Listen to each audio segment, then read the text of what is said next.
Hi, in this video you're going to learn how to organize your email into folders.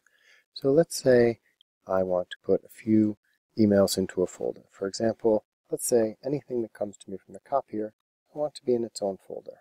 There's a few ways to do this. So one way to organize that is to go up here. Move to. There's a picture of a folder.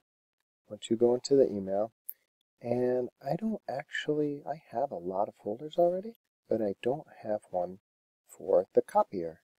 So I'm going to create a new folder, and I'm going to put, not even from copier, copier. Okay?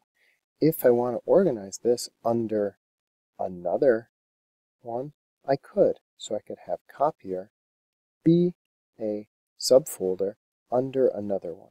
But in this case, it's not really, it doesn't really make sense to do that. You might have things like feedback and put it under English and have each subject have its own folder, or have each teacher have its own folder. Once that is there, I'm not nesting it, and we have create.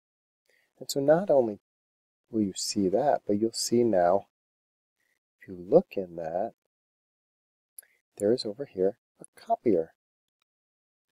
And anything in here is available. However, these three little dots, that means you have more choices. So if I go here, I can actually make a fun color.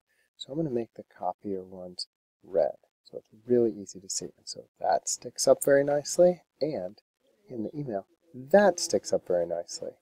And so that is how to make a folder. If at any point you want to get rid of the folder, you just go here. Gmail calls them labels, so we'll remove that label. And that's how you get rid of it. I hope this was helpful.